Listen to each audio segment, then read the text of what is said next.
Memasuki pertengahan Januari 2026, dunia menyaksikan ketegangan geopolitik paling ekstrim sejak Perang Dingin, yang berpusat pada pulau raksasa Greenland. Krisis ini bukan lagi sekedar wacana, melainkan telah berkembang menjadi konfrontasi terbuka antara Amerika Serikat di bawah Presiden Donald Trump melawan Denmark dan Uni Eropa.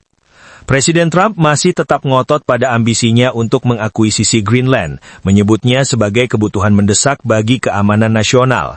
Alasan utamanya adalah penyelesaian proyek pertahanan rudal raksasa bernama The Dome, guna membentengi Amerika dari ancaman Rusia dan China di Kutub Utara. Dengan retorika agresif, Trump menyatakan bahwa Greenland akan menjadi milik AS dengan cara mudah atau sulit, sebuah pernyataan yang memicu kemarahan global. Trump belum mundur sedikit pun dari niatnya, bahkan ia mempertegasnya dengan mengatakan, sudah 20 tahun NATO bilang ke Denmark untuk menyingkirkan ancaman Rusia dari Greenland. Namun sayangnya Denmark tak mampu melakukannya. Sekarang waktunya telah tiba, dan hal itu akan dilakukan, ujar Trump.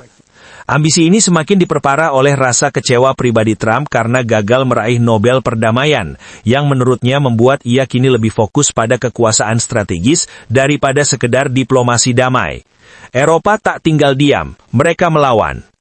Reaksi Eropa sangat keras dan terpadu. Perdana Menteri Denmark, Mette Frederiksen, dengan tegas menyatakan bahwa Greenland tidak untuk dijual, menekankan bahwa kedaulatan wilayah tersebut mutlak milik rakyatnya. Sebagai bentuk solidaritas, negara-negara Eropa mulai mengerahkan personil militer mereka ke Nuuk, ibu kota Greenland, dalam misi bertajuk Operation Arctic Endurance. Perancis dan Jerman telah mengirimkan unit infanteri gunung dan tim pengintai, disusul oleh perwira dari Norwegia, Swedia, Finlandia, Belgia, dan Belanda. Kehadiran pasukan ini berfungsi sebagai pasukan pemicu atau tripwire force untuk memperingatkan AS bahwa langkah militer apapun terhadap Greenland akan berhadapan dengan seluruh kekuatan pertahanan Eropa. Di tengah persiapan militer, perang ekonomi mulai berkecamuk. Trump telah menetapkan tenggat waktu, tarif impor 10% bagi produk Eropa mulai Februari 2026, yang akan melonjak menjadi 25% di bulan Juni jika Eropa tetap menghalangi langkahnya. Trump bahkan sangat yakin dengan keputusan ini, ia bilang 100% dia akan melakukannya. Uni Eropa dipimpin oleh Ursula von der Leyen tidak tinggal diam. Mereka menyebut ancaman ini sebagai pemerasan ilegal dan telah menyiapkan daftar tarif balasan terhadap produk-produk ikonik Amerika seperti otomotif, minuman keras, dan teknologi yang berisiko menjeret ekonomi global ke dalam kekacauan. Menurut Reuters, para pemimpin Uni Eropa dijadwalkan bertemu dalam pertemuan darurat di Brussel pada hari Kamis. Salah satu yang menjadi opsi untuk melawan Trump adalah memberlakukan paket tarif atas impor AS senilai 93 miliar euro.